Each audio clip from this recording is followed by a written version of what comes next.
our Plan Commission to order and begin with the Pledge of Allegiance. Pledge allegiance to the flag of the United States of America and to the republic for which it stands, one nation, under God, indivisible, with liberty and justice for all. Roll call, please. Stanton. Engel. Here. Manny. Here. Gatto. Here. Gray. Here. Augustinian. Aitchison. Here. Chairman Shaw. Present. Okay, we do have a quorum. This evening, we have only a couple items, but I do think we're going to take a little time, so we'll get straight to it. Any communications from staff this evening? Good. Okay. So, approval of the minutes of the September 6, 2018 regular meeting. Do I have a motion to approve those minutes? So moved. Second. Moved Commissioner Engel, second. Second. Commissioner Manny. Okay, do we have any corrections, comments on the minutes? No. None. Hearing none. All in favor of approving the minutes of the September 6, 2018 regular meeting of the Plan Commission, say aye. Aye. Aye. Opposed? Motion carries. Minutes are approved. Thank you. Okay, first item on our agenda this evening is a workshop and a public hearing for Ferguson Enterprises, Inc., 7950 Unit A, B, and C, 185th Street, and granting a special use permit. So what we have going on this evening is we're going to work towards being somewhat efficient here, and we're going to combine our workshop and public hearing into one. And based on discussions with staff and their recommendation that the nature of this petition seems fairly straightforward, and we think we'll be able to do that. However, as we go through it, we're certainly not looking to short the matter here. So for all the commissioners, if we get into this, if there's any significant questions or concerns, we can certainly refer it back to staff for further working with the petitioner. From around you, I don't anticipate we'll have that. So with that, do I have a motion to open the public hearing on this matter? So moved. Move Commissioner Gatto, second. Second. Second, Commissioner Aitchison. All in favor, say aye. Aye. Aye. Opposed? Okay, we are in the public hearing. Do we have the petitioner and any interested parties from the public, objectors who would like to speak on this tonight? So we have the petitioner. Could you stand, please, for swearing in? Anybody else from the public wish to speak on this item tonight? Okay, could you raise your hand? Is the testimony you're going to give this evening the truth? Yes. Thank you. Pretty simple. Okay, you could sit. We'll get to you in just a little while. Just need to make sure that we swore you in. I do have confirmation. One second here.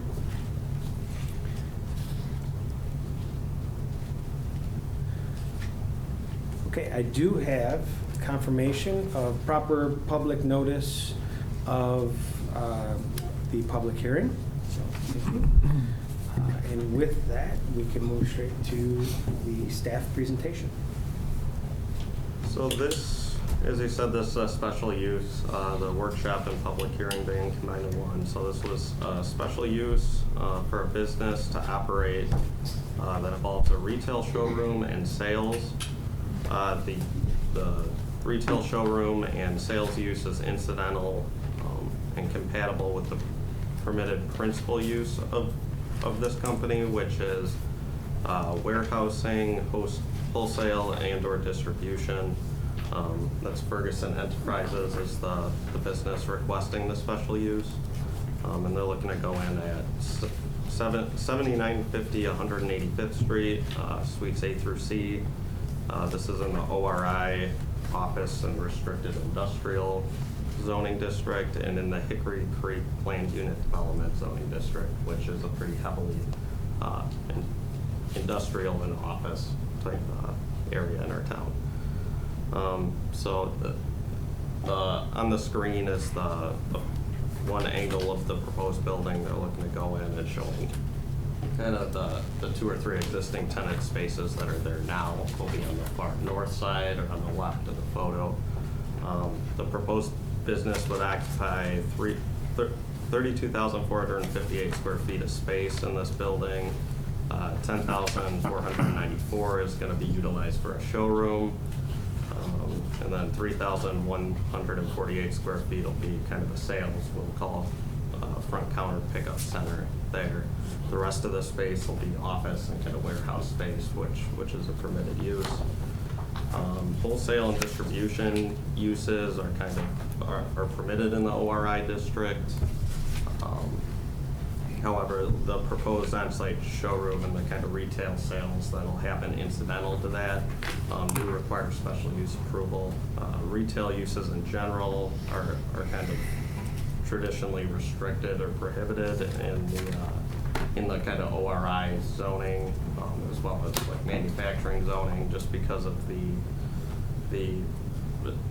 general public not being invited to those places, heavy truck traffic, lack of sidewalks usually in pedestrian facilities. So usually it's more you have employees and trucks kind of going in and out of there that are used to doing that on a regular basis.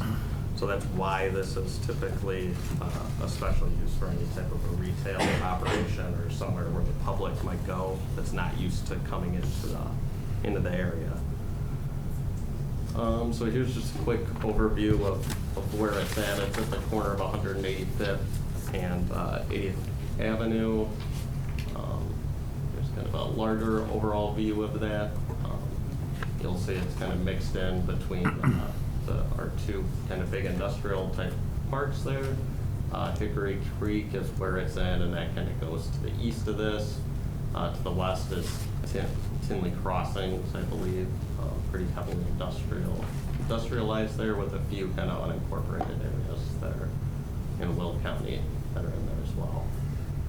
So as I said, that's zoned ORI, and then under the Hickory Creek Land Unit Development, so pretty much everything west of that is that. To the south is unincorporated.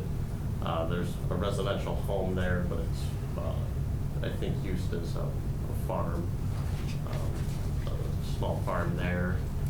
And then to the west is the Speedway, and then a vacant parcel that could eventually become the expansion of Speedway there that was annexed in not too long ago. There's some commercial a little bit to the northwest of it, and then if you go even further north, there's some kind of townhomes, attached single-family homes that are up there. On the aerial, you'll see kind of a green triangle that I put on there. That is a special use that was approved in 2016 for something kind of similar to this, an incidental kind of retail use for an industrial distribution warehouse type facility there that also wanted to kind of sell some stuff on site to the public and have a little bit of a showroom there as well. So this is very similar to what was approved there in 2016. So, as I said, the warehouse distribution plants, wholesale establishments, that's permitted in this district, but it's just the retail and wholesale sales incidental that we're approving through the special use today. So, Ferguson, just quick background on Ferguson, and I think the representative could probably tell you a little more in detail, but they supply kind of lighting, plumbing, other items used in kitchen and bathrooms, kitchen bathroom fixtures, things like that. So they have an existing business in the area, and I believe they have a subsidiary maybe in town, and they're kind of expanding into this space to have a showroom and use some additional distribution space in the area as part of their bigger network. The total business square footage in the space, again, will be 32,458 square feet. And then 18,816 will kind of just be the warehouse distribution, and 13,642 will be, again, the showroom, that kind of pick up order counter total there. So the majority of it is still warehouse distribution, with some just a slightly below half of it would be, or around 40% of it is that showroom and commercial aspects of it. So the retail sale and kind of showroom component of this is proposed at 8 a.m. to 6 p.m. Monday through Friday. So the primary kind of business hours. The showroom's kind of a destination, so most people are going to know they're coming there. This really isn't a true retail establishment like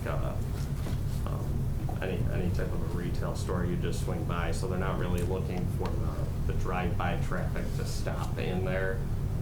It will be open to the public, but the majority of their customers, I believe, coming here are going to be contractors, designers, people that know that they're coming here to look at what they have and maybe place an order there.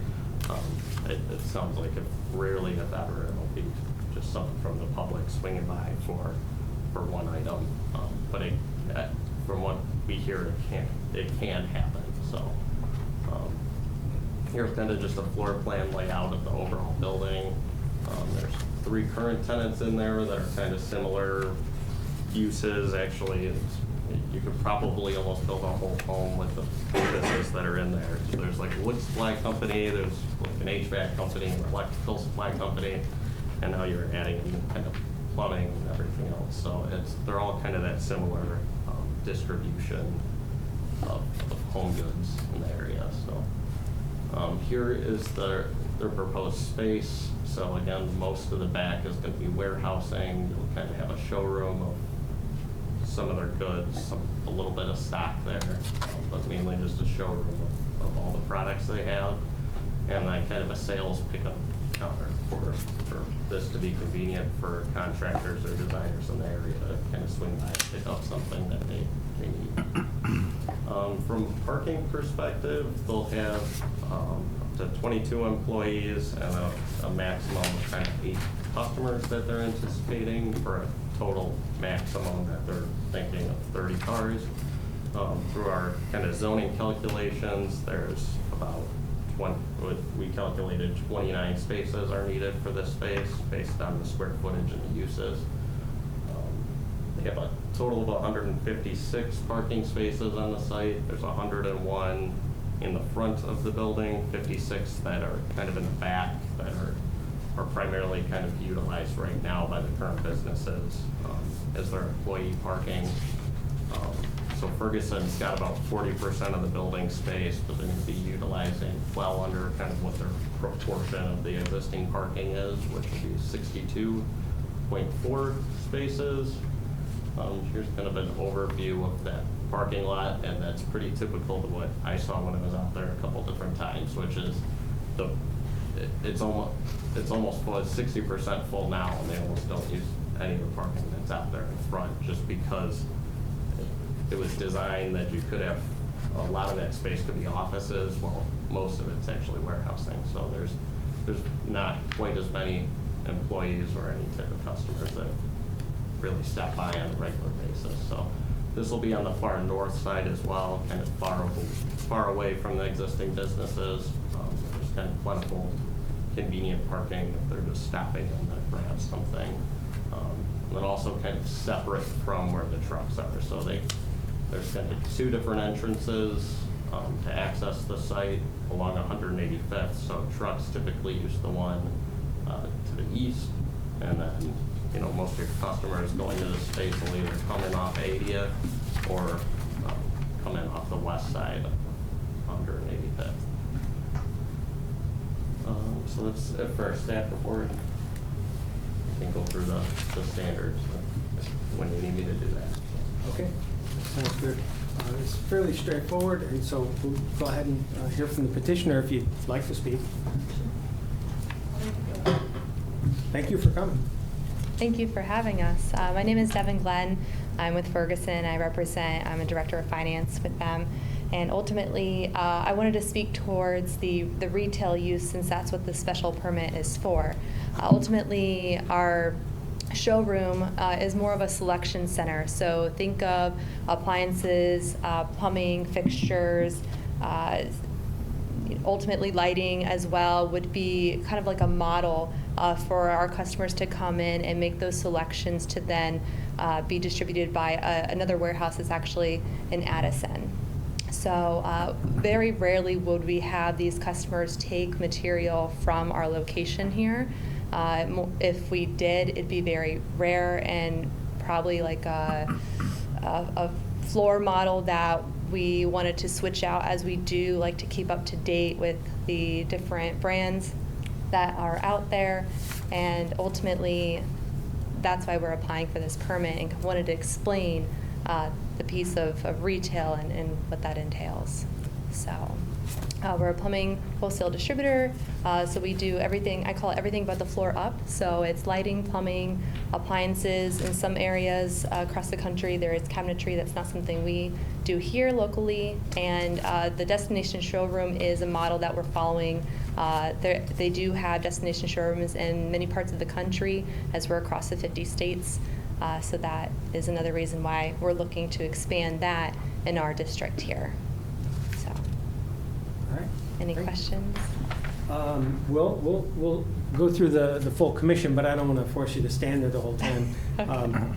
We'll go through questions with staff and with you, but you can sit down. We could be a little less formal about it, and you can answer from your seat, Okay. unless it's an extended Thank you. discussion. So we'll just go ahead and get straight to it. Start down here on the left with Commissioner Aitchison. Do you have any questions or comments for either staff or No, the seems pretty petitioner? cut and dry. All right, thank you. Commissioner Gray? Yes, I do have a question. How many people are expected outside of the contractors and the normal people? It says it's open to the public, so it says it's incidental, but do you guys have an estimated number that you're going for? So we have it by appointments usually. Okay. That sit with our consultants who are part of the employee count. So generally, appointments could range from 1 to 2 to maybe even 3 hours, depending on the project that they're doing. So in a given day, it would be, I would say maybe 4 to 6, depending on how long those appointments are. But it's revolving, so as some come in, some are also leaving. Right. I mean, there's obviously enough parking, but I passed by there today, and just the traffic at lunchtime out by 185th Street is like, trying to get onto 80th Avenue is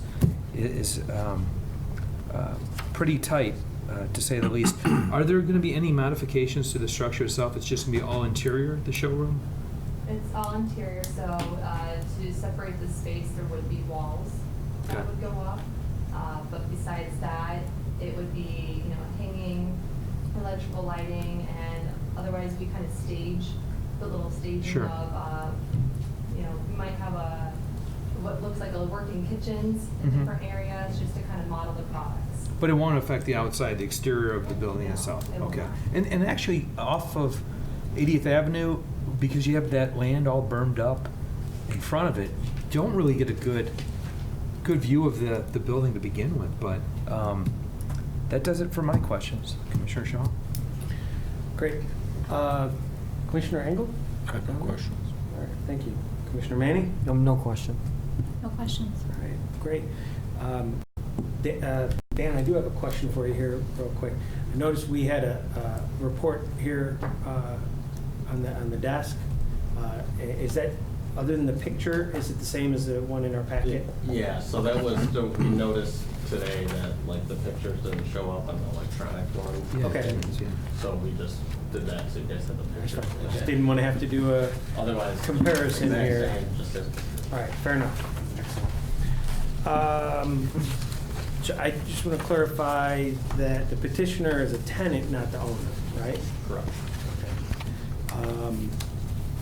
And in ORI, the overlay we have, or I'm sorry, Is this in the urban overlay district? I was asking specifically about sidewalks. And, Yeah, so it is, yes. okay. And that's why I was asking if it was a tenant or an owner.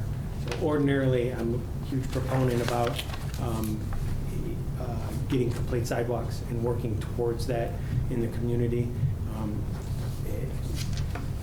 From my perspective, we should always push to do that. However, given, as I said, that this is a tenant and not the owner, I'm comfortable with not pushing for that in this change of use situation. I would agree, that's kind of something more, if they're expanding or doing something with the property, so. Yep, and Yeah, in the staff- there is a big sidewalk gap out here in the industrial park, so, and by gap, I mean almost none. Right. I agree, that's, as we move forward with things, that's something we'll address. If we don't start, we'll never get there. Yep. So, landscaping, and there's a note in the report that there does appear to be some deficiencies and some dead material. Staff is going to work with the owner on that. Again, this is our opportunity to cure some of those deficiencies, and I know, I don't believe there is a recommendation to make that part of the conditions for special use. Am I correct? Staff's not recommending Correct. that? Yeah, we can take care of that. It's the requirement to meet the approved landscape plan anyways, so we can take that from a code enforcement perspective. We're already doing that with the owner. It was fairly minimal, just some dead trees that have been removed and not replaced, so, and it was pretty well beefed up, but I Okay. noticed a few missing ones, so. Okay. We can just. So it wasn't address a that barren from a desert. Yeah. Code enforcement perspective. It seemed, I was looking 2002 construction, so I mean, it still seems fairly fresh and new looking. And again, because we're talking about a tenant, not the owner, I'm hesitant to put those kind of conditions on the tenant's special use. And I want to clarify a point on parking. Actually, Kimberly and I were just discussing parking minimums earlier today. Based on your calculations, is it fair to say that if the rest of the tenants in the building came to us with a similar special use permit request and we granted it, based on the calculations and what I'm seeing here, we would still be far below the minimum requirements? Is that Yeah. fair? Yeah. So even if down the road it cascaded and everybody had a showroom, we're still okay? Yeah, as long as it's not a full, you go there, you pick it like a full retail. If it was similar to this one, we Yes. have no issues. Similar in nature to this, as well as the Hilti one that we did a couple years ago. The nature of it's the same. So I'm comfortable with that. And as far as signage goes, there's not a current request for signage? Yeah, so they've just said they may have signage, but that they would be able to just meet the code requirements, which is kind of similar to what you can see the other tenants have. It's fairly small, just kind of identifies the space, but isn't a big advertisement. Yep. So they were fine with their code requirements. Okay. Seems reasonable to me. So at this time, the opportunity again for the public to speak. We didn't have anybody voice it, but this opportunity, and seeing none, there appear to be no objectors. So again, in the agenda of a public hearing, it's an opportunity for the petitioner to rebut any objectors, but as there were none, I think we can move straight to the end of this here. Before we close the public hearing, are there any final comments or questions from the staff, from the commission? None. Okay. It seems to me like there don't seem to be any concerns here, so I will entertain a motion to close the public hearing. So moved. Move Commissioner Engel, Second. second Commissioner Gatto. All in favor of closing the public hearing, say aye. Aye. Aye. Opposed? Public hearing is now closed. And Dan, if you wouldn't mind, we can run through the special use permit standards. I want to note, we didn't say it in public hearing, but for the record, there are no open items to be worked through. Sure. Yeah, I'll kind of. You don't have to read them verbatim. Yeah, I was gonna say, I'll expedite these, and they're on Absolutely. the slides and in the staff report, so, basically, there's nothing detrimental to the public health, safety, or morals based on this use. It's not injurious to the surrounding properties or to the neighborhood or the property values. It actually enhances the area in a vacant space.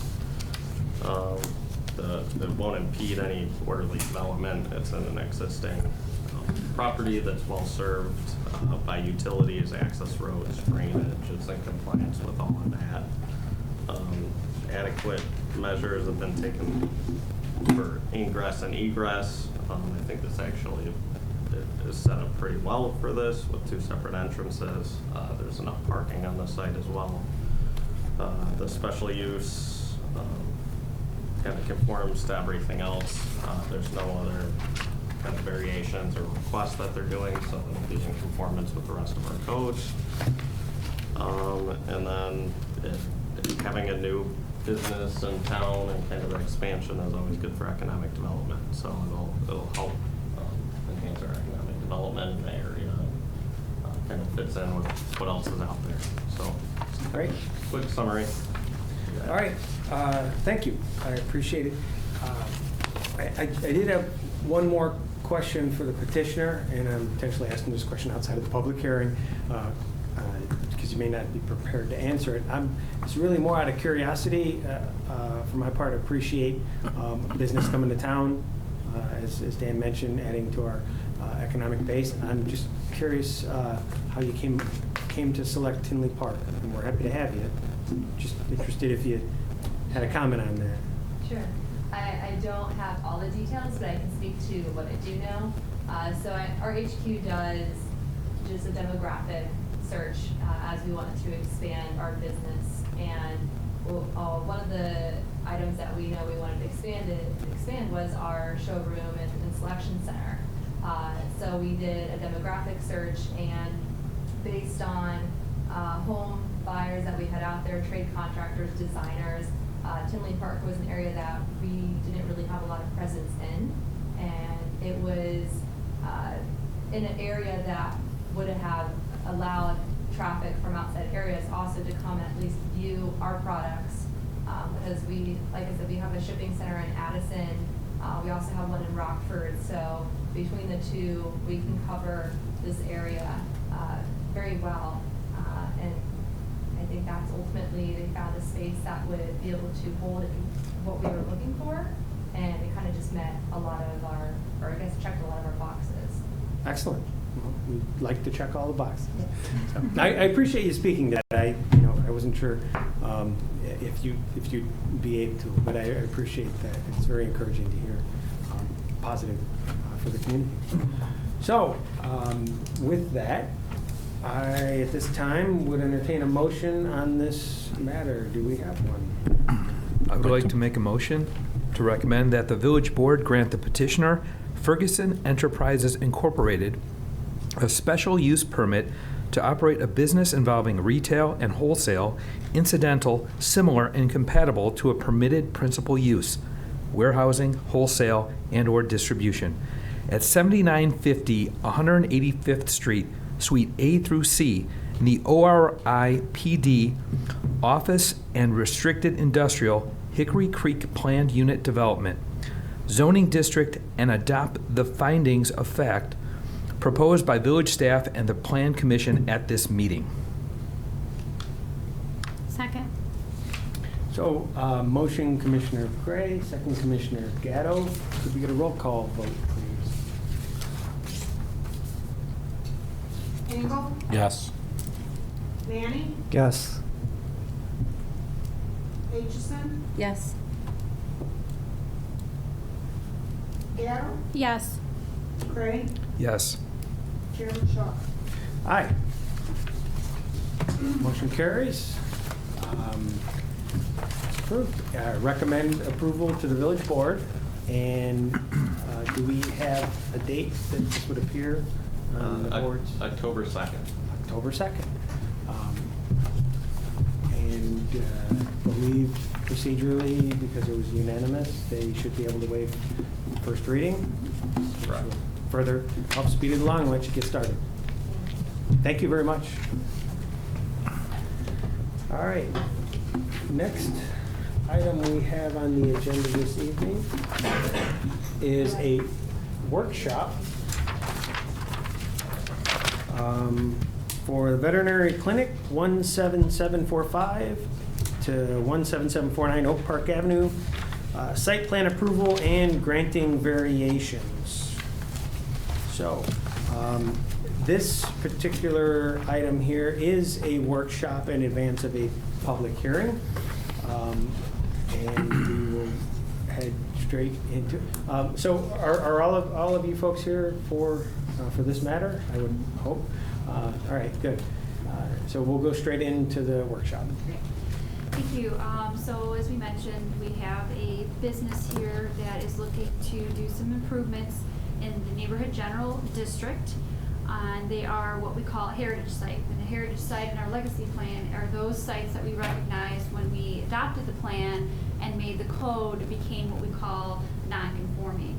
And the code says that, it's not the plan's idea to hurt these businesses, but allow them to remain under some parameters. And the parameters that we have are that the business can remain, do improvements to the site up to a threshold of 50% of the market value, which is actually less restrictive than if you were in a property outside of the legacy code. The non-conforming section of our zoning code states you can do normal maintenance and repair. Anything beyond that, you have to come into conformance. Where here, our legacy plan is saying you can do normal maintenance, repair, and additional improvements up to 50%. So we have, when the public hearing comes forward, we're looking for a variation from that 50% threshold as I walk you through those improvements. And then as we look at these sites, we find that there are things that need to get cleaned up, and that would be the parking in this situation. So that would be the other variation of the public hearing. Here's the site as shown on our map. It's at the northeast corner of 178th Street, Oak Park Avenue. 178th Street actually is a dead-end street at this location, but as you go east, the right-of-way actually is dedicated to connect to the neighborhood, but has not been improved. Right now, there aren't any immediate plans to make that connection, but the legacy plan does kind of identify this as a potential connection to be made to connect the streets into the downtown. So the property that I could tell, I think, I don't have an exact date of when it was created, but you can go look at the CMAP has archival aerials, and they go back as only 1970. And the building was existing then, pretty much in the same state as you see it. So it's at least before 1970 this building has been in existence, and the codes at that time were probably very different what we look for in parking, landscaping, design standards. So it's been there for a while. It's on two separate parcels, but being used as one zoning lot, and it's about a 16,000 square foot area with a 6,700 square foot single-story building. And the veterinarian clinic has been there for approximately 9 years, I estimated, looking at the occupancy permit that was issued sometime in 2009. And just recently, they purchased the building. So we have a tenant now who's been there for almost 10 years and now is the owner of the building. And as the owner, she is looking to improve the building and in addition expand their operations to better serve their clientele and the animals that they treat. The parking there that you see, again, is a product of its time. There's a row of angled parking on the north side of the street, on the north side of the parcel that is on their private property. They have an access drive aisle behind the building to the rear that's adjacent to the residential neighborhood to the east. And then they have some parking on the south side of the building, which is technically on the village's right-of-way. you'll see in your packet, there's a survey, and that south building elevation is built right up to the property, the right-of-way line. And then the west elevation facing Oak Park Avenue at one point had parking. It actually had 10 parking stalls that were partially on the village's right-of-way. And I had found at some point that the village had requested that that parking be removed, and in the intent of meeting the landscape ordinance at the time. So that was then removed by then that owner, and you see there's some kind of square patches of landscaping that was installed to meet the intent of that landscaping code. So at one point the site did have more parking than what is there now, but that parking was backing right out onto Oak Park Avenue, so not necessarily the safest way to have parking. So I can kind of understand why there was some push maybe to remove some of that parking at that time. Zoning wise, as I mentioned, in the neighborhood general, which our neighborhood general is looking for basically residential use. It's a heritage site in that it is a standalone commercial use at this time. It's being continued. To the east, we have an established, mature residential neighborhood. To the north, we have, again, a commercial use that's in the NG that's existing, Bailey's Restaurant and Bar, that has been in the community a while as well. And recently, 2012 or 2013, they had acquired the parcel that was in between the veterinary clinic and them, raised the building and added parking. And so we don't see this use possibly changing in the near future. And then to the west, we have a townhome development, and then we have, I think it's the Tinley Center, where you have an office complex, a large office complex, also in the NG. To the south is now a vacant piece of land. It was originally, some history that I found out on it is that I think it was originally built as a single-family home, then converted into some type of a nail salon at one point, an insurance company, then it became an Italian restaurant, and then a pizza joint, and eventually the person who purchased it wound up demolishing that building in 2017, and that has been remaining vacant. When that property develops, though, that will be residential according to the current legacy plan. But we have residential that's been in existence in the area. So that is the quick zoning. Based on the doctor's website, the veterinary clinic of Tinley Park is a full-service veterinary medical facility providing various services such as dental care, vaccinations, wellness, exams, surgery, radiology, ultrasounds. Primarily, it looks like for dogs and cats, but I'm sure they can service other animals which they can speak to. And again, they've been here for almost 10 years now, operating as such with no known issues that we're aware of. They have their hours of operation based on their website. And the legacy plan, where this is coming into play, is that we have, for heritage sites, we have various things that trigger site improvements. And this would be the change of owner, and that is that when the doctor purchased the building, it triggered some of these requirements. One being the parking, the landscaping, which they'll be addressing, parking, which was already modified from the previous owner. That's that removal of those stalls in the front yard. And then access drive or the alley dedication. The legacy plan does propose that this block be connected in the rear with alleys, with the anticipation that when it redevelops, it's going to be residential, and this would reduce the amount of curb cuts on Oak Park Avenue and provide access to the rear of these sites. So, but one of the things we are looking for is part of a condition of this is not a formal dedication, but an actual easement in the back. The back of the property as it exists today is about a 25-foot drive aisle. So we're looking just to grant an easement that would allow use of that in the future if we, as a village, pursue the plan and continue as it is. It's there. If we never develop and use the alley system, it doesn't really hurt our ability to use the property and or resell it. It's just a cross-access easement. And we've done that in other similar situations where we didn't actually require the formal dedication, but we've gotten the granted easement for access.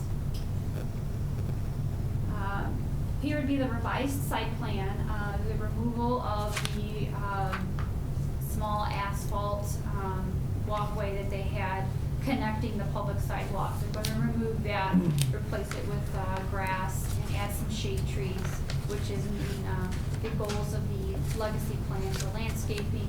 We'll have some parkway trees too that can also be installed there. Everything else will basically remain from the site with just some improvements, restriping, improving the parking lot. We are looking to remove the handicap stall that is currently on the 178th Street parking stalls to have that on the private site because the site itself requires the handicap. So we'd like to work with them on that and make sure that that's on their site instead of the village's right of way. Here would be the proposed elevation. It's a brick building now that they're looking to paint, and then they want to screen the several rooftop HVAC units that are on there now that are visible from the right-of-way. Because it's not a very tall building, these HVAC units do protrude slightly above the height of the building, so that's what you'll see. They're kind of blending that in with the color of the building, but it's a screening mechanism around the entire perimeter to screen with that. And then in addition, they'll be adding some new fascia and creating some new signage, as you see there. And that would be in compliance with our codes. Here's how the floor plan exists today. It's actually a 3-tenant space, A, B, and C. A being the top space where the veterinary clinic operates today, and the other spaces are vacant. I think historically there was a restaurant on the very south, Unit C, a few times, a Chinese restaurant at one point, and in the middle there was a martial arts business there, but it's been vacant for a little bit now. Here would be their new floor plan. They'd be expanding from their A unit into the B unit, which is the middle unit. And essentially this will offer them more exam rooms. They will have a larger lobby area that they can help separate the different animals that maybe might not want to be near each other. A cat area they show, and then they have like a dog waiting room area. It will improve their ability to service their customers with an improved surgery room. And again, like I said, more exam rooms, which will provide them better services. And I'll let the architect kind of go more into that. And this is a lot of what their costs are going to be with the improvement of the site. Going back, I do want to mention with the parking, in the past, those parking stalls along 178th Street, the village had a parking use and maintenance agreement. We're exploring with our attorney if that's still necessary. I think the main part it may have been created was to indemnify the village from any liability if someone was to be injured on that parking. It's technically our right-of-way. So we're exploring if that's still really necessary. It was done in the past, but it has since expired. So there's still some discussions. We'll have that cleared out before the public hearing. And then also just the establishment of one bike rack to meet the legacy plan. We'd like to see that incorporated potentially. So the variation request that you're hearing today is the first of its kind. I don't believe we've really ever been able to bring such type of variation forward. But the reason we looked at this seriously is we have been talking to this particular individual for a while. And one of the hiccups was this zoning limitation and their ability to improve the site that they now own. And we've been as a staff trying to look at some of the legacy code issues and trying to research, what can be done to maybe be more flexible, and specifically the neighborhood general district, because it's basically residential, that's all you can do there. But we recognize there are some buildings that, maybe there is some consideration. And so my variation review took into consideration some factors that we think are valid factors to review this particular use.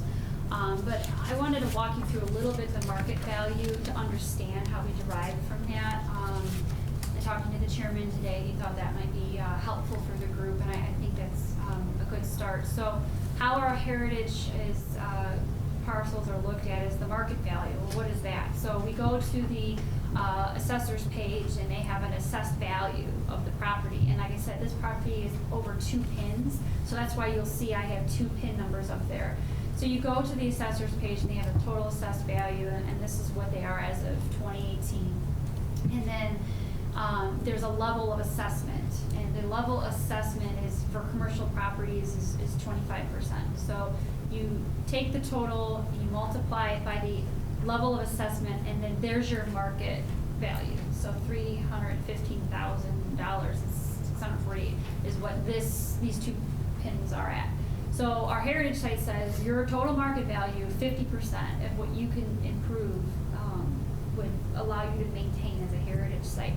And when we say improvements, we mean voluntary improvements, nothing to do with the village came in, you have to change your toilets because they're not compliant. These are things that you're doing beyond what the village is saying as a minimum. Like, for instance, the landscaping that they have to do, that's being triggered by our code. That's not them voluntarily doing it, so we don't count that. We wouldn't count that towards them. But it's really the expansion into the other space, and then the exterior facade stuff that they're doing, meaning the screening they're proposing. Those are things that our code doesn't require, so this is being counted towards their 50%. So with that, they could do about $158,000 worth of voluntary improvements and stay under the 50% threshold. What they're proposing is about $274,000. And so that is beyond the 50%. But we'll go into what we kind of are looking at and the reasons why the variation is being considered. And these are some of the standards we're using, is that we have an existing building that's been here, and it's in decent shape. It's showing a little sign of some maintenance, but it's a solid, decent building. So we took that into consideration. We now have a scenario where we're not just dealing with a tenant. We're actually dealing with the owner who is also occupying their business out of there. So there's some expectation that that this building's going to be here for a while. There's a vested interest in this business occupying this location and making these improvements, and that we did explore the opportunity for potentially making this a mixed-use building to try to meet the intent of the legacy plan. Being a 1-story building, there's concerns that if this structurally can handle a 2nd-story, it wasn't built for that. That's an extreme cost as well for this individual to take on at this time. And then adding an apartment, let's say, on the 1st floor in the back, just to meet the mixed use. We didn't think that we're creating very attractive apartments. It just seems like it's kind of a way to just slip it in, and we didn't want to do that. So we did look at that seriously, and it's just not an option at this time. Maybe down the road, when the building is completely rented out and there's some cash flow, there's some opportunity to do that. The use itself of a veterinarian clinic is a use we allow in the legacy district. So we're not dealing with a use that's prohibited. It's a conforming use as it is.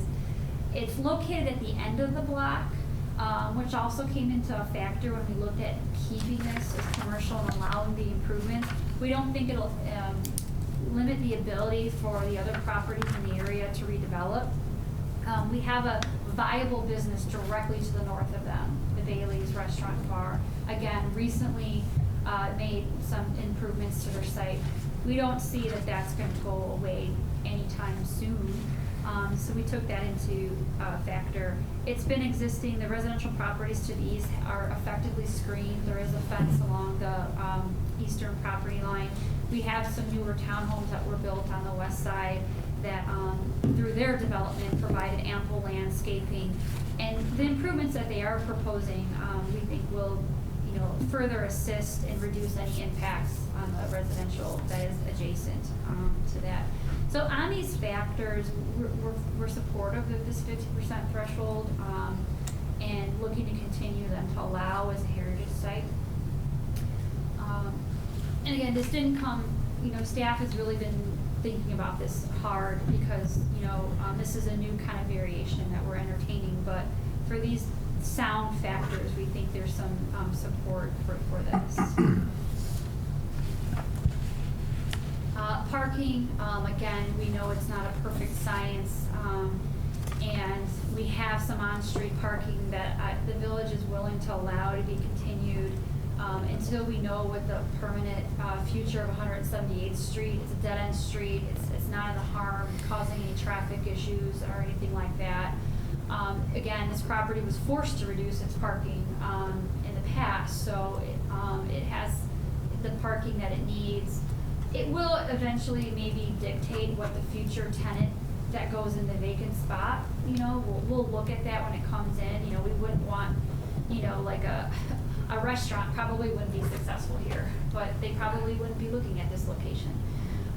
So the site in itself will attract the appropriate tenant. But they have about 4 employees now. With the expansion, they could go up to 8 employees. So that's basically all that north parking on their property. They'd be relying on that parking on 178th Street for customers and whatnot. Driving through the site several times, I never saw any major, parking overflow. And I can let the doctor talk more about her peak hours and what she envisions. So it's kind of, the parking is what it is. But as we review these things, we bring them into compliance with getting a variation or providing parking. The quick open items is just, as a condition of the site plan, requesting the easement for the future alley. This is something that the architect has indicated that they will provide. They do show it on the site plan. Working with them and just finalizing the landscaping. They were providing the landscaping for us, but we need to identify the species. They're going to be putting some planter boxes on the north elevation that currently is lined with those concrete wheel stops. And I know why they did it. They did it because they were trying to make sure that no one hit their buildings. So, but we wanted to see that cleaned up, so they are doing some planter boxes there, which will help. But really, you can't add landscaping anywhere else on the site. That would reduce parking even more. We're gonna just further discuss the signs that they're proposing. Moving the ADA site to the parking on the north. We'll further investigate the maintenance of that parking agreement if it's necessary. Placing some conditions in the site plan for the existing exterior light fixtures to come into compliance. The architect has already said that they will comply with that and remove those old wall path signs that are on there to come in conformance with our glare regulations. And then this discussion about the variation of 50%, and then just the parking variation is the other open item. So with that, we do have the architect here, as well as the owner, Dr. Cynthia Seacott, and I'd like for them to kind of give an opportunity to explain a little bit, about their business, why they're, doing what they're doing, and go from there. Okay. Let me know where you guys want me to start, the site plan or. So, That's great. I appreciate you sitting through the first item this evening and bringing this to us. So I'd like to hear more on it from you. Great. My name is Mike Mathis with Linden Group Architects. I have Dr. Seacat here with me to answer any specific questions to operations. Just want to make a couple quick points and begin by thanking Kim for the thorough report. I think she's pretty much covered all the detail that and the specifics that pertain to our request. A couple additional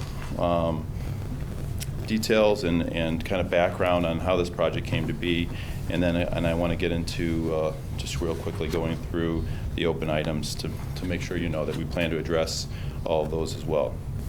So a couple items that have brought this project to fruition for the veterinary clinic is one that as part of her purchase for the building, well, the whole concept behind the purchase of the building was so that she could maintain her business at its current location in Tinley Park.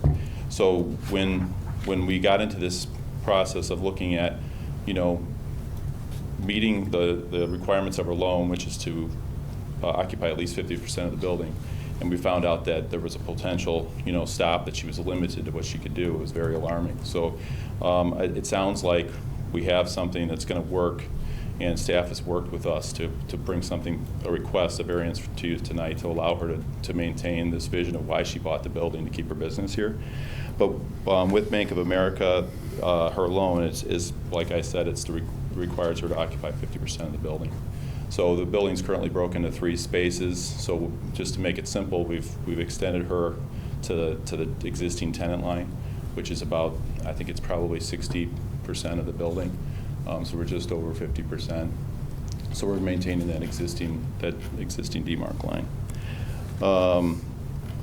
Other code improvements that we're looking at doing that we have to do because of the purchase of the building is adding a sprinkler system to this building, which is requiring us to bring a new water main to the building.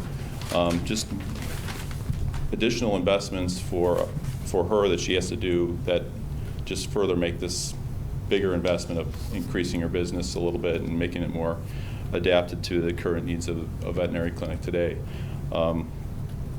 just to justify those expenses that she has to do to put into the building. One of the couple clarifications, we talked about the north of the building, there's the concrete parking blocks. I know we were talking with staff and we had entertained the idea of removing the concrete blocks. After talking to the owner, we'd like to keep them because they do provide needed protection to the building as people back out of their spots.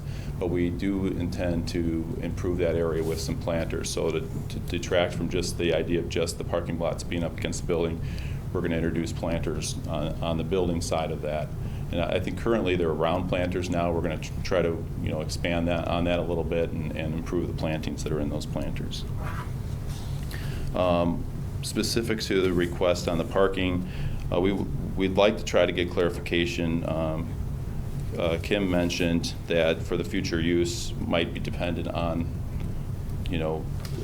this request, and I believe that the current load was based on 4 per 1,000, which is 27 spaces, which we're requesting a variance from. We'd like that variance to be, for the building in its entirety with the additional tenant, assuming that tenant doesn't require more than 4 per 1,000, which I think a restaurant probably would be more than 4 per 1,000, but a retail user would just be 4 per 1,000, I believe. And that way we wouldn't have to come and seek another variance or additional approval from this group.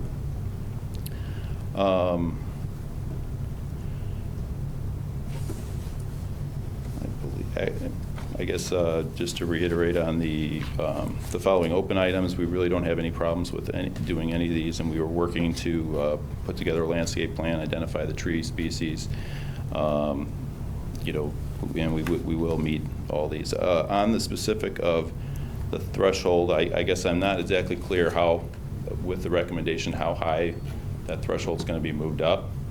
So I wanted to speak to that a little bit. And I don't know, Kim, there is a recommendation, right, that it goes up by 50%? Is that correct? We weren't going to put a percentage to it. What we're going to tie the variation to is the plans that we see. So the elevations that you provided and, the floor plan. Mm-hmm. If you were to, go into the third space, that's kind of beyond. So we were looking at, knowing that these are still some kind of rough numbers, that basically we're approving the variation on exceeding the 50% based on the plans presented. Does that that's how we were gonna address it. Okay. So again, related to the potential client in the third space, which is something that we'd like to get a tenant in there, sooner than possible. And once this improvements happen and are finished, we feel it's going to happen rather quickly. We'd like to get an allowance for some form of a build-out for that tenant included in this. So although we haven't done a proposed plan on that space today, so we would also like for, some sort of build-out to be allowed within this improvement threshold, because I think it's every 3 years, right, that you're limited to the improvement threshold. Is that correct? I don't know. So my point is that we would anticipate that tenant coming in before the 3-year period, so that improvement value would be needed for this building as we, look at forward to the next year. That 274,000 number did include a rough estimate of additional tenants. Yeah, so thank you, Brad. And I'm not sure if you guys have the cost breakdown that was provided, but there's 3 items identified in there, and number 3 is the new tenant build-out. So we'd have identified allowance for that build-out for interior walls, electrical work, plumbing work, and HVAC work. So you'll see that there, and if we can use that as a guideline as part of this approval, so when that tenant does get to when we do identify a tenant and identify improvements related to them, we would have an allowance to make those improvements.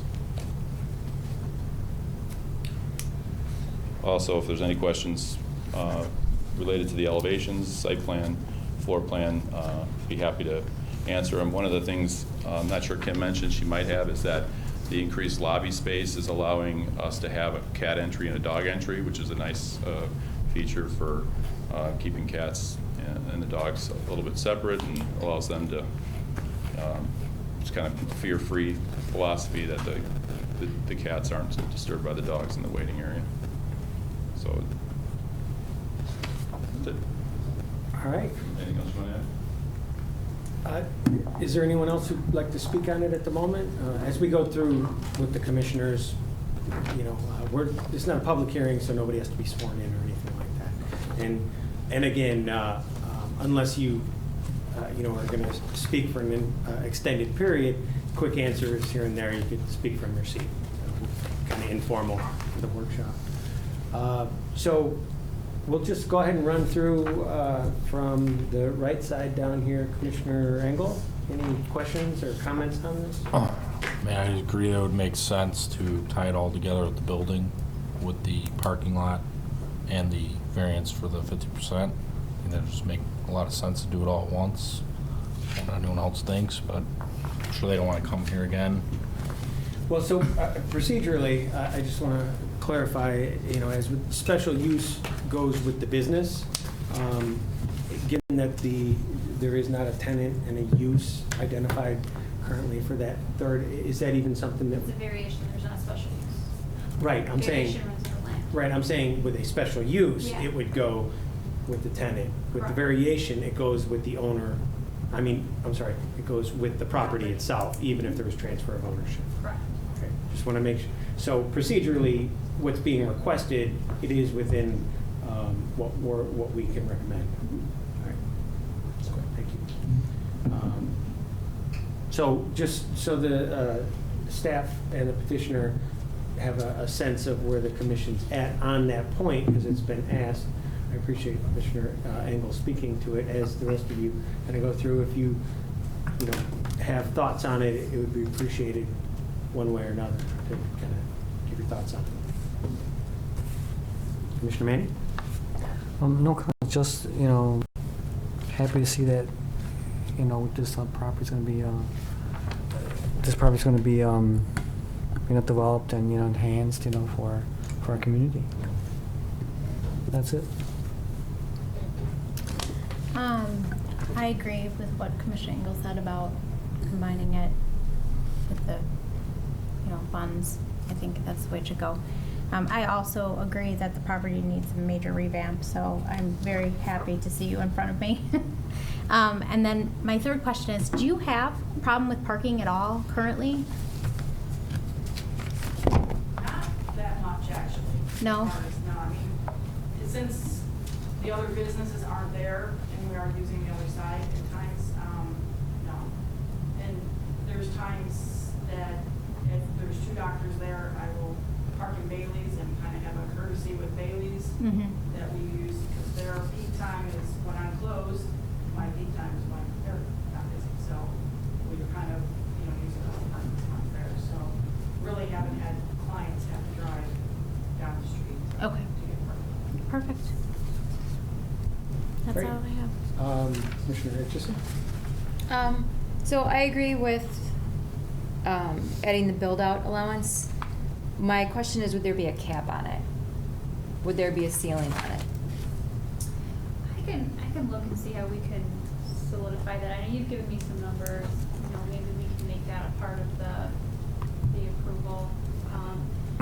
We were hesitant to say a specific percentage, because, we knew that as things happen, we wouldn't want to be like, oh, you're 1% over, the project's over. So that's why we were tying the plans to it. But maybe I think we can look back more, talk to our attorney, and see how we can make that a little more comfortable for them and for the group. Well, ultimately, the ordinance, the trigger is 50% as you ran through the calculation. And the question is really allowing them to surpass the 50% without having to do everything Right. that's associated with it. The question is, are we allowing a variance to surpass it, or are we raising the number? Yeah. It's two separate, it's really two to your separate point, questions. it doesn't really matter then, right? We're basically saying we're allowing you to make the improvements beyond the 50%, whatever that may be. It is what it is. I mean, so maybe it is kind of a moot point. We don't have to be specific. We're just saying all along here, we're giving you that beyond 50%. Okay, so I myself have some comments on that when the Okay. rest of the commission's done. So, anything else, Commissioner? No, that's it. Thank you. Commissioner Gray? Yeah, I'm glad Commissioner Gatto asked about the parking lots. And I'm glad to hear that you do have like this friendly neighbors agreement with Bailey's. I think that's very smart. One of my concerns is you have 18 spots, a potential to have 8 more workers with double the space. So then you just are left with those 10 extra spots on the south. Just thinking ahead, you could potentially cripple your ability to rent out that space for a tenant because of the space limitations there. I'm not sure. We did have 2 gentlemen that had properties where they were sharing space. They had like a gentleman's agreement, I think a month and a half ago. Perhaps you can get something in writing from Bailey's, but I would hate for you.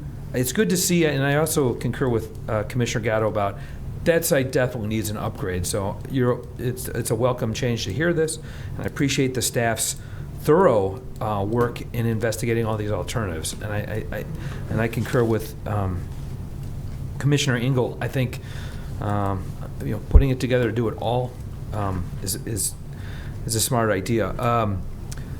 But what type of businesses would you be looking at? Would they be more walk-up or to rent out that tenant? I have no idea. Since it's been vacant, there's been very little interest in, obviously, the condition it's in. Right. But I don't know. It's not clear that it can't be a restaurant. Anything that's going to take people's time, it's going to have to be an in and out office space or something that's. Right. Or something that flips hours Right. with you. So, Exactly, you're right. but I At one point, I did have a dog trainer interested before I bought the building. She's like, if you do, because most of the time she does either individual private ones during the day or evening group ones. So, which again will be opposite of my peak time. Okay. Fair enough. I'm just, as a potential threat down the road, we don't like to see empty buildings along Oak Park Avenue. So if this goes through, we'd like to see it set up for success so that all the buildings being used to its full capacity. I do have another question for Mike. looking at the plans on sheet A4, there's some signage that's shown. I think it's marked as 5. It's the dog and the cat. It was mentioned in the team's presentation notes. What is that going to be painted on? There's a no mural clause, I know, in the city, or is it supposed to be a standalone sign? Oh, right now it's planned to be a cutout, like a metal type element, but I think as part of one of the conditions is to work through the signage with staff and whether or not that's, we'll make sure we're working within the ordinance. We're not asking for a sign variance. So, Okay. we'll be within ordinance on whatever we end up proposing moving forward. Okay, so it's just conceptual, it's not set in stone. Yeah, but the idea is that it would be like a metal cutout, with the cat and dog logo, and it gets permitted by the sign ordinance, not a mural. Okay, fair enough. It sounds like you guys are, have a spirit of willingness to conform to the code for the sign, so those are my questions. Commissioner Gray, if I could Sure. piggyback on your parking, because Mike brought it up about the variation. Yeah. And the variation is recognizing that the site's going to be granted the parking that is there today.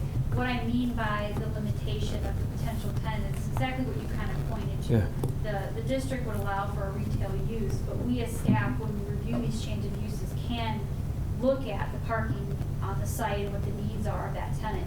So for instance, a dance studio might be a permitted use in the zoning district, but when we look at the physical site, we're gonna say, how could you really park these people here? Unless they can demonstrate to us our hours are completely opposite of the veterinarian clinic, we only do this and that, and that's what we mean by, like, I think the site will dictate who goes there, because, no one wants to go where we have a parking issue. But that's what we meant, that, whenever a tenant does come, we have the right to say, okay, this site has a fixed amount of parking that we've all said is okay, but we have a right to review that use and make sure we don't create any problems. And nor does the landlord, I think, want to create any problems to her business. But, sometimes these situations arise, and we have the right to say, I'm sorry, this isn't the best space for you, because, your parking isn't there. And there are bigger landlords that will just have anyone sign. Yeah. And in this situation, we have an owner that's also the tenant, which helps in this situation, but we do review it when, you get a bigger shopping center that just letting anyone kind of sign, a bigger company, so then we look at that parking. So I hope that answers your concern. Thank you. Great. So real quick point, just going again to the dog and cat sign in the front. I actually kind of like how it looks, but I realize it's conceptual and you'll work with staff on it. The one thing I would say is to make sure that our documentation when we get to that point is nice and clean, that so that we don't have to carve. If this is on here when we go to public hearing, I don't want to have to carve that out, because usually we say, as presented, et cetera, and I want it to be clear, so. Just remove the signage. Exactly. We either accept it out or it's not on there, of that nature. I actually had this thought when I was thinking about the fact that you're going to have separate dog and cat entrances. At first I was thinking that you had a cat over one and a dog over the other, and we have an allowance in the sign ordinance for wayfinding signs, like at a car dealership where it says service this way, it's kind of accepted. And just in my head I was thinking, well, that's a wayfinding sign, but it's a directional, cats over there and dogs over there. Let me see, tracking through some of my notes here because I think some of this was already addressed. In the subject of parking, I just want to clarify from visiting the site and looking at the pictures and all that, it does appear as though there are painted directions on the pavement that indicate a one-way flow, but it's not technically or explicitly a one-way. Is that fair? Is that correct? Given the width of the parking, or I'm sorry, the aisle, I would say yes, it is one way. Okay, and it's angled parking headed that way. So, that my thought on that is, in the back, is there space for a limited number of parking spaces parallel? And would that leave enough of a drive aisle if it was necessary to expand the number to get a little closer, either now or in the future? I just want to discuss that here, so even if it's not part of the site plan approval, the owner kind of already has that in their mind that either that's a possibility or it's not. So I think you said from the back of the building to the lot line, it's 25 feet. Mm-hmm. And I don't know these numbers off the top of my head. If it's a one-way, if we're considering it a one-way traffic pattern, what's our minimum aisle width? 12. 12. So we potentially have 13 feet. Let's just call it 12 for a parallel. I don't know, again, what the parking width standards are here. I apologize. 9 feet wide. 9 feet. So potentially, there's room to stripe out a handful of, let's say, 4, right? So I'm just tossing that out there. I don't know if there's considerations with a garbage truck getting in there to empty the trash or what have you. Just tossing that out there. As you guys work through this before the public hearing, something to think about. This is probably for the architect. So I just want to clarify a few things. In speaking to staff, I know options were discussed about the potential for building out a second floor on that, and I think the consensus was that it's cost prohibitive. I definitely understand that, especially at this stage. I just want to understand structurally, when I look at it from the aerial photos, is the original building, is it structurally 2 separate buildings? Because when you look at the built-up roof, it appears either it's 2 separate buildings or they just roofed it separately. And the reason I'm asking is even if it's not an option today, is there anything about it currently or in this plan that would preclude the potential for doing something in the future to toss a second floor on there? Again, I'm not looking to make that a requirement as part of this. I'm just trying to make sure that as we go through this process, options are explored. So structurally, is it a budget function where it's just not possible, or structurally is it not possible? I think it's probably both, to be honest. Yeah, it's whether or not it's worth the value of what you get out of it to add the second floor. But to answer your question, is there a way we might be able to add a second floor over that last unit? We probably could figure out a way to make it work structurally. The existing walls are not, I'm trying to think of what the thickness of the walls are, maybe 10 inches. Right. Yeah, and it's very masonry, and there's this one single steel line going between the units, and there's just not a lot to build off of there. Right. Which is the problem, but, Okay. there's always ways to figure things out. I think if I were looking at the site and wanted to do a 2-story mixed use, I probably would be taking this building down. That would be probably the most cost-effective way to do it. Okay. That's a fair point. I just want to make sure that as we're looking at this, the end product today, that we're considering that. From the look of the renderings and the design and all that, it looks like we're definitely going to be a step up, certainly from where we are today, and it appears like it'll be a quality-looking building. Your point on the second floor, though, I know because Cook County has certain tax benefits to having mixed use, and there may be a time when that we would, look at what the tax of the property is, where, hey, if we put a second floor, we're cutting our tax in half, which is significant. Yeah. And there might be a payoff for adding that apartment on the second floor. Yeah. Especially, as Tinley continues to develop and increase in value, the property's going to be, the county's going to tax it even more, I'm sure. So, I think that's where we've seen interest, though, is people actually see a pretty significant cost benefit to adding a second floor to the taxes, so we have seen some interest.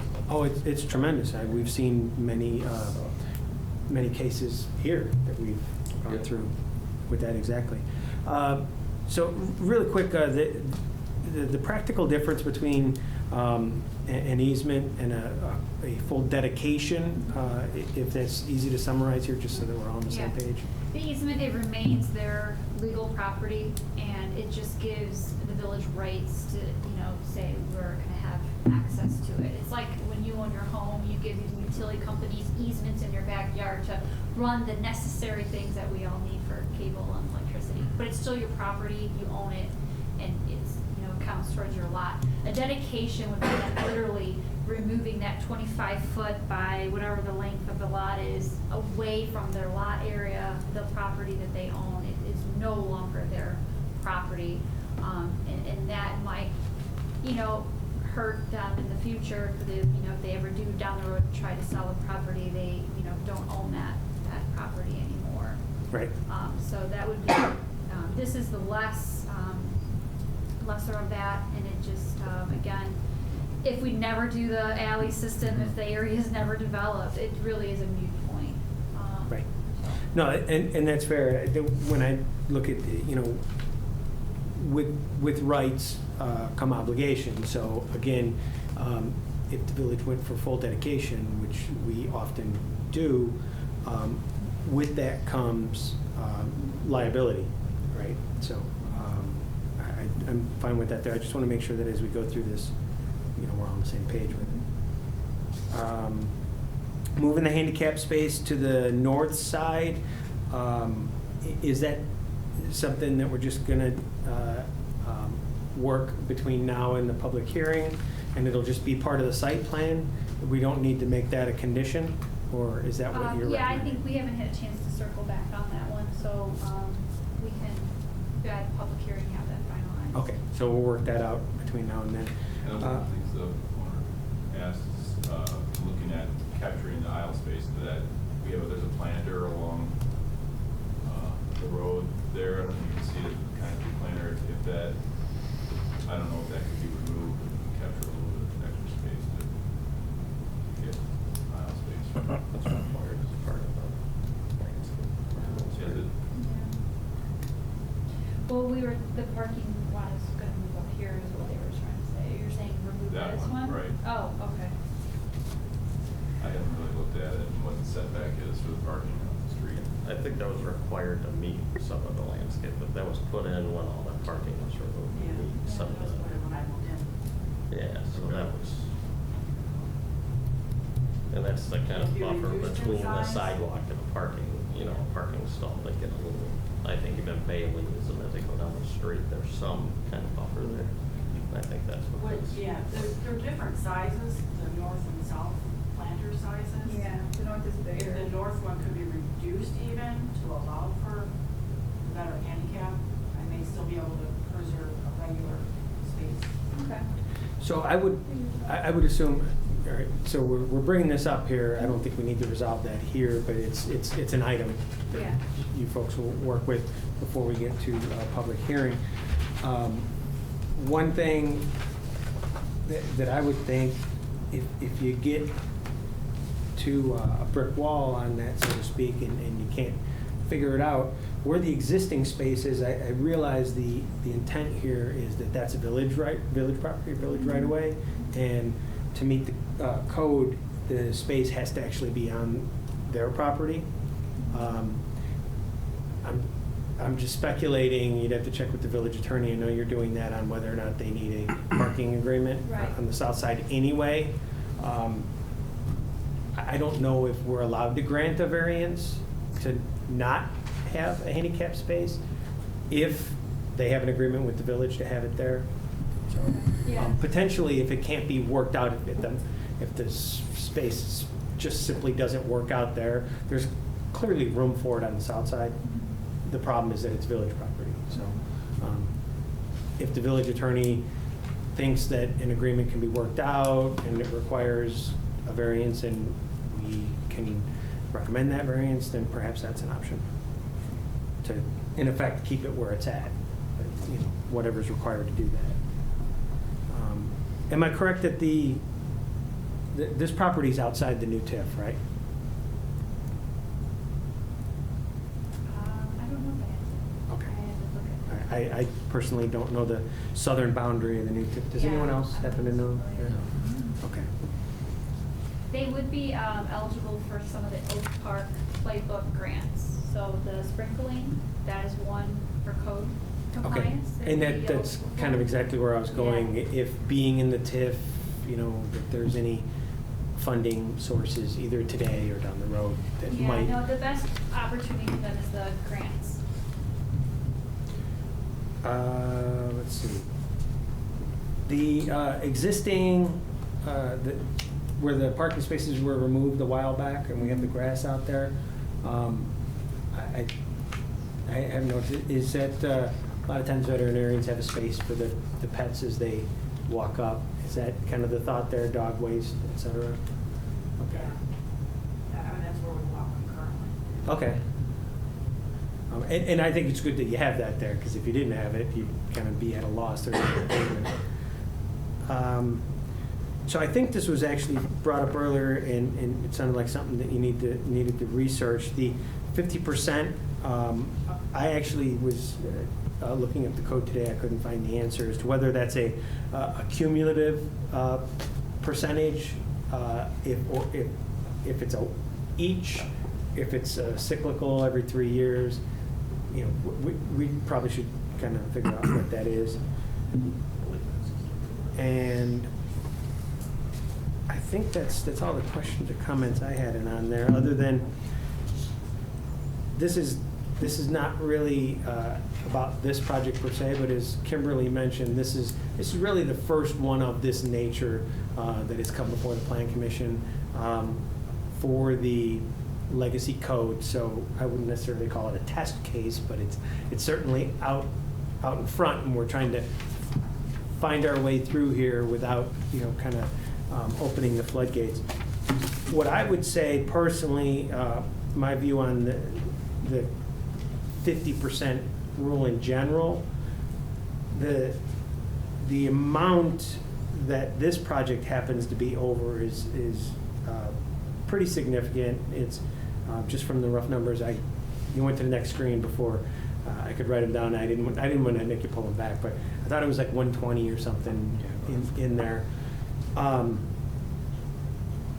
I could foresee that if a project was 52% over, that to avoid tripping that, what we'd actually be doing is discouraging property owners from using quality materials, and they would be meeting bare minimums, as opposed to if they intended to do something really nice, but because they're trying to avoid this somewhat arbitrary 50%, we actually find them reducing the quality of what they're doing or even the scope, and as a village we end up with less value because we kind of force them under the 50%.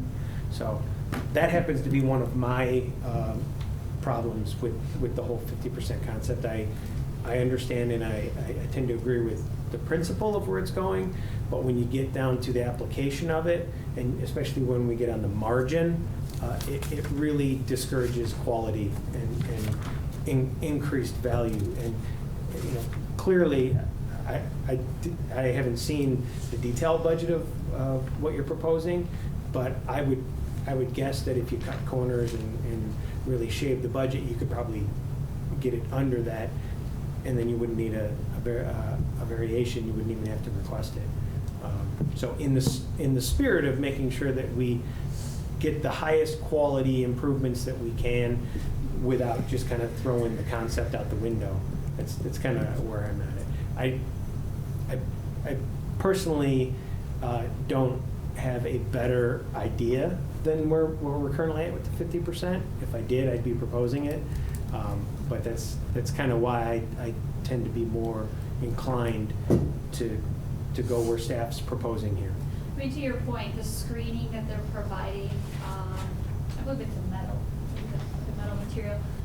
That itself is almost like $50,000, which really they don't have to do. But when you look at the building, it does make a huge improvement. The streetscape, it gives it a little bit of more height, and you know they could just keep all the improvements to the interior, but you know it does make a difference. You know, and we didn't want them to not do it. You Right. know, because then we kind of be, you know, so it is one of those. I think as we look at these heritage sites, we got to recognize the big picture. And, you know, this improvement's better than nothing. And if the market was there for this to redevelop, it'll happen, and someone will buy it, they'll tear it down, and we'll get an apartment complex or something. But it's just not there right now. So make the best of what we have. Do you know why they put that stipulation in there, the 50%? We are having actually a really good discussion as planners, you know, not having the benefit of being here when all this was being discussed. We think it's a mechanism to really kind of get the code being implemented quicker.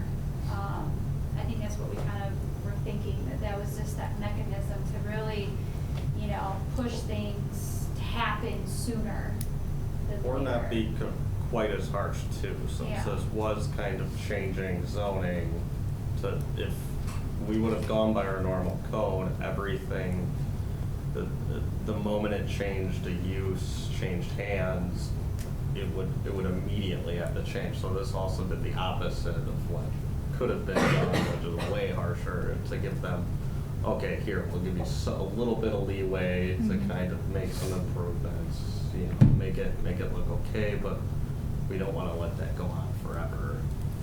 We want it to eventually change to what the code's envisioning. So I think it was a way to just, it is kind of arbitrary. I think they had to draw a line somewhere, and 50 was a nice number.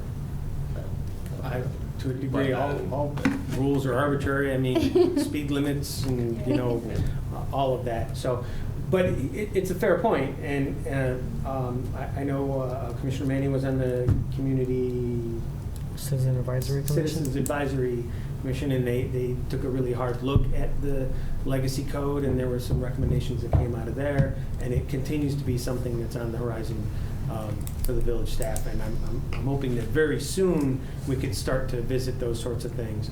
Unfortunately, businesses have to move, and we can't wait until we solve everything.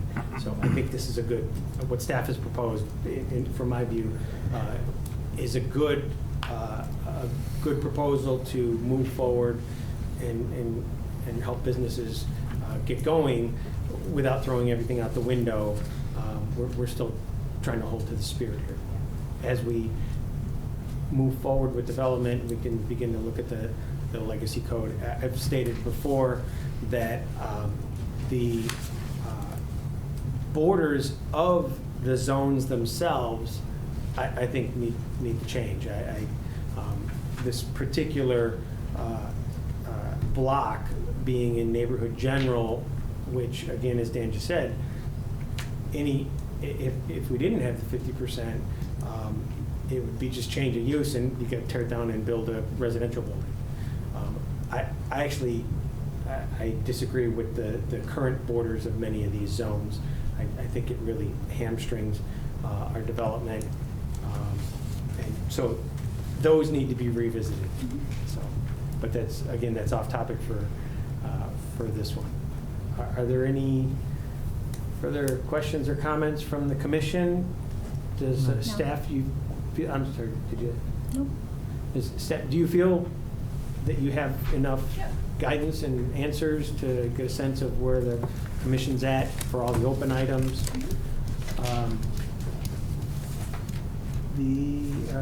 Where did I put my list of open items here?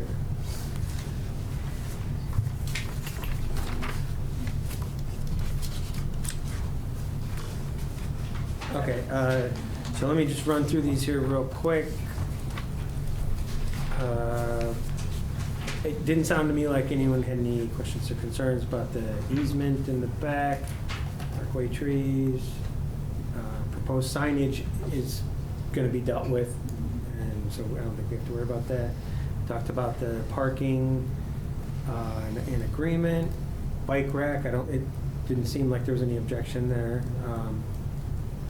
Lighting, and we just went on at length about the 50% and parking stalls. So it seems to me like we've kind of worked through everything and we're ready to go, right? All right. So We'll be back October 4th. October 4th. Okay. So if there's no further questions or comments from the petitioners, you can work with staff between now and then, and we'll see you back here October 4th for a public hearing. All right. Thank you so much for your time tonight and just for bringing this to the village in general. Thank you. Thank you. All right, so moving forward, we have good of the order. Okay, we are working with the future development known as now Bremen Station, which is just across from the future Boulevard along South Street. We're gearing towards the October 4th being their workshop. So we're working very diligently to get them to that meeting with their plans. So that's the tentative goal. As we mentioned earlier, the Oak Park Playbook grants still available. We have some inquiries, but we have yet to really get an application through. So I think actually this is a perfect case for many of the grants that they'd be available for. We'll be doing some additional PR work on that, just continuing getting that message out to our community and saying, there's this opportunity for you guys to utilize. Some of the low-hanging fruit ones are signs and landscaping, real, kind of quick ones that some businesses can do. The plaza, this week we had some final design meetings, and we're on still track for an early spring groundbreaking. So that's really exciting to see that plan really kind of come to fruition. South Street, or the Boulevard at Central Station, is tentatively scheduled for a committee of the whole for review of their incentive agreement on October 9th. Can I back you up a question here? For the plaza, yes. To what degree is any of that going to require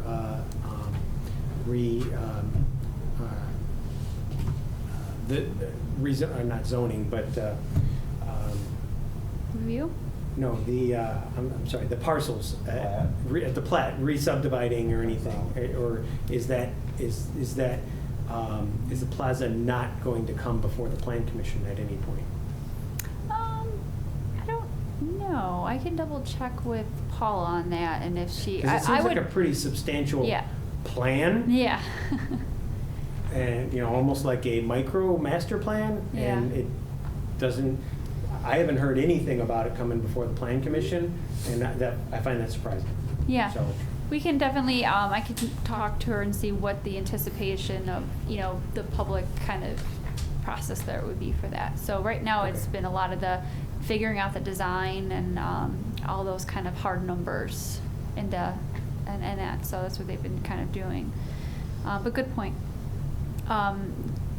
Speaking to the Boulevard again, the Committee of the Whole is October 9th. I believe they have to go through an Economic Development Committee meeting first, too, so that would be before that.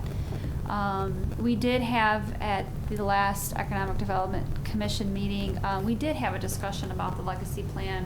Paula Walrich did go and attend, did kind of just discuss with the group specifically some of the concerns that people might have had, and further articulate what this 50% means and what the legacy plan is. So that was a healthy discussion had with that group. And then I don't know if I mentioned this before, but the residences did submit for their foundation permits, so we're working with them on that. Are they expected to get their foundations in before?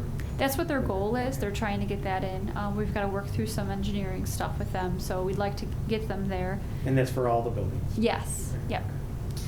And just as a side note, the leadership here has put all the directors and managers through Six Sigma training. We're doing that. I hopefully will be a green belt. So we've been, for the last 2 Fridays in a row, all day, we've got 3 more sessions.